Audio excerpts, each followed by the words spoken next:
Russia's defense ministry says rebel groups have been armed with chemical weapons in Syria and are planning to stage false flag attacks as a pretext for the US to carry out airstrikes.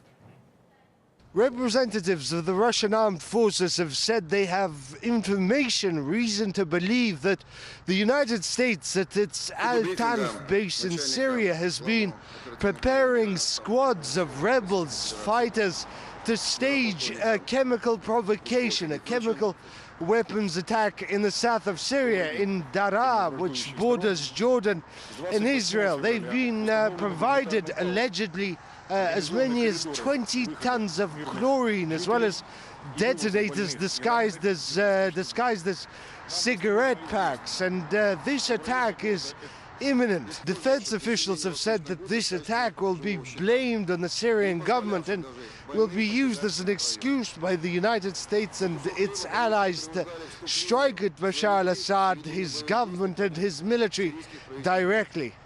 The provocations mentioned will be used as a pretext for the United States and its allies to conduct airstrikes against military and state infrastructure in Syria. We are seeing that such strikes are being prepared by warships in the Mediterranean, the Red Sea and in the Persian Gulf. At the same time, speaking in Astana, Sergei Lavrov, the Russian foreign minister, said that the Syrian conflict is beginning to look less like a proxy war than a direct confrontation.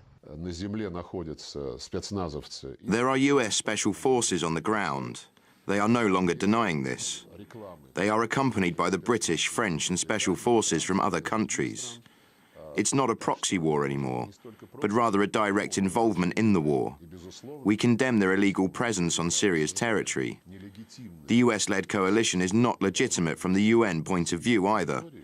We are pragmatic people, and we understand that we should not engage in armed conflict with them. Representatives of the Russian armed forces have also talked about the situation in East Ghouta, from which they say 47,000 civilians have fled in the last several weeks. They say there's a huge operation, humanitarian operation underway.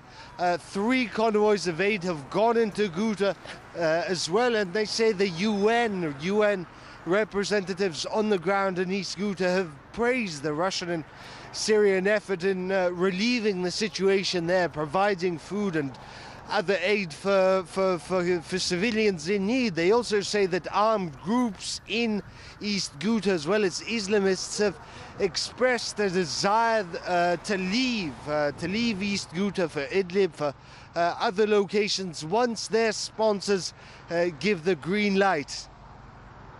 Well, these are the latest pictures from one of those humanitarian corridors. Crowds of people are using the escape route to reach government-controlled areas. Over 44,000 people have managed to flee from Ghouta so far. It's the biggest single exodus since fighting escalated last month. The first to make it to safety were children, women and the injured, according to the Russian Defense Ministry. They were given basic supplies when they reached the government-controlled side of the corridor. Here's how they described life under militant rule.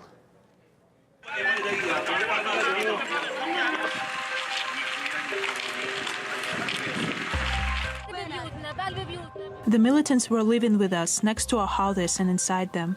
They would open a road amongst the houses to be able to move. They would not leave, and we did not dare to say, "Get out." They fired at us. They didn't want us to escape at all. They fired at the car's wheels so that we couldn't leave.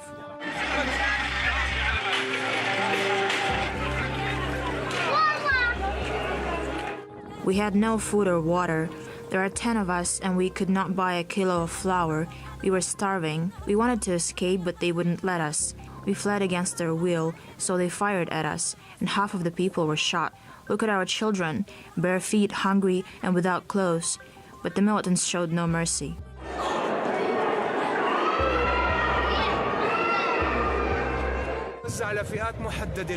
The aid was given only to certain groups.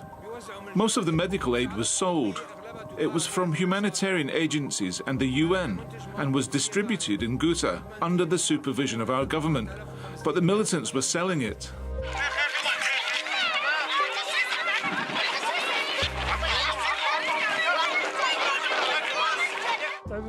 I don't remember the last time I ate. We didn't have food in our village. The militants took everything that the humanitarian convoys delivered.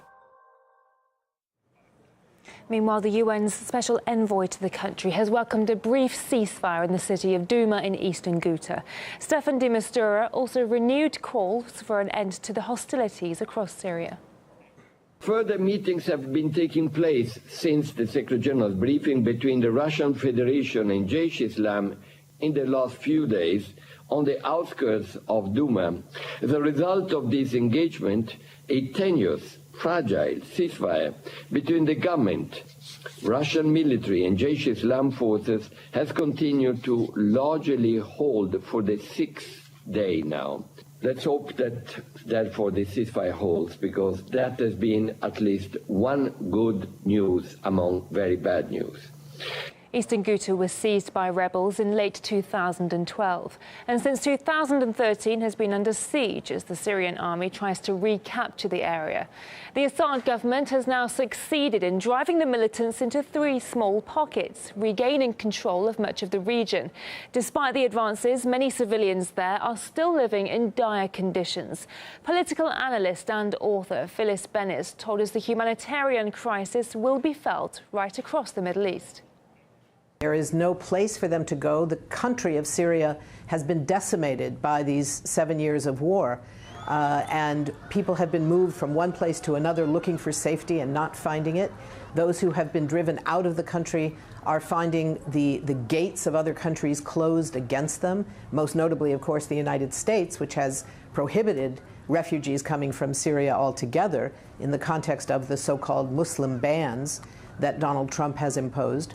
But even the countries closer, the countries right in the region who are already taking care of hundreds of thousands, in some cases more than 1 million refugees.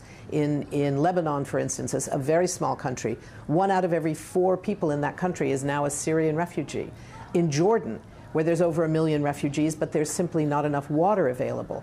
So the humanitarian crisis is massive on a regional level, certainly within Syria is the most serious, then on the regional level and on a global level. The Syrian refugees are facing a devastating future.